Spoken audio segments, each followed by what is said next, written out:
হযরত নূহ আলাইহিস সালাম যে দাওয়াত দিয়েছেন, মুসা আলাইহিস সালাম সে দাওয়াত দিয়েছে।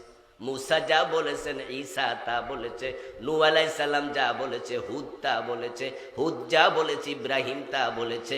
এক এক নবী এক এক যুগে এক এক দেশে এক এক ভাষায় এক এক কালে এসেছে, কিন্তু দাওয়াতের মাঝে কোনো ভিন্নতা ছিল।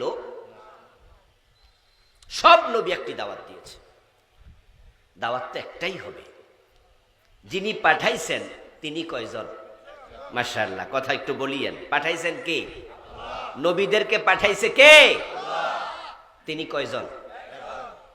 এবার বলুন তো, যে জান্নাতের পথ দেখাইতে পাঠাইছে, জান্নাতের রাস্তা কয়টা? তো দাওয়াত দুইটা হবে কেন?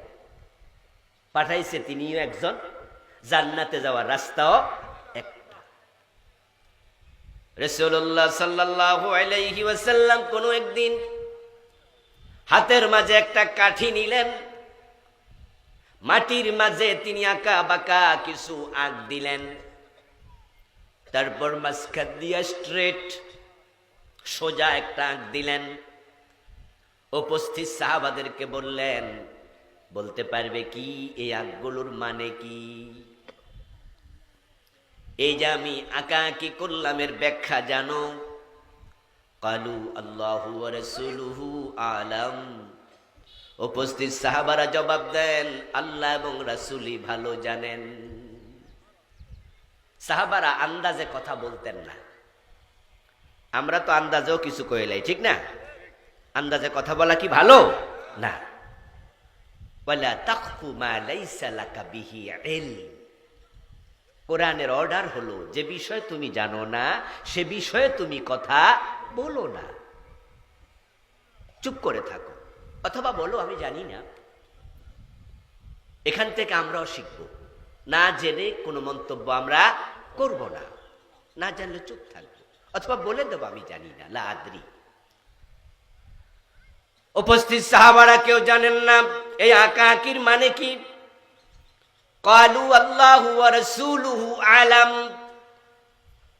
বরং তারা বললেন, যিনি এঁকেছেন তিনি নবী, তিনি রাসূল, আল্লাহ তাকে পাঠাইছে, আল্লাহ তো সবই জানে। আর যিনি আঁকছেন তিনি জানবেন কেন আঁকলেন, কি আঁকলেন, আমরা জানি না।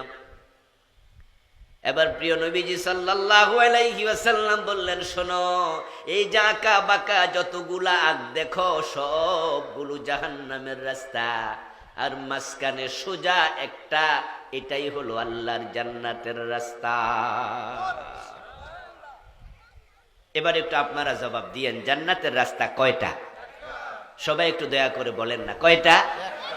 বাঁকা না সোজা? সোজা। এটার নাম হচ্ছে সিরাতাল মুস্তাকিম। সিরাত মানে রাস্তা, মুস্তাকিম মানে সোজা। যেটা আপনি প্রতিদিন নামাজে দাঁড়িয়ে বারবার আল্লাহর কাছে চান, ইহদিনাস সিরাতাল মুস্তাকিম, আল্লাহ তুমি আমার এই রাস্তাটা একটু চিনিয়ে দাও, এই রাস্তাটা চিনিয়ে দাও। এটা খুব করে দোয়া করবেন, মন থেকে করবেন। কারণ বাংলাদেশের অধিকাংশ মানুষ এই রাস্তা ভুল করেছে, তারা বাঁকা রাস্তায় ঢুকে গেছে। অধিকাংশ, হতে পারে 100-এর মাঝে 90-এরও বেশি। এই যে আজকের মাহফিলে আছেন, এখানে অসংখ্য লোক বাঁকা রাস্তায় ঢুকে গেছেন। সুদে টাকা লাগাইয়া রাখছে এমন 2-4 জন কি আজকের মাহফিলে নাই? আপনি সোজা রাস্তায় নাই।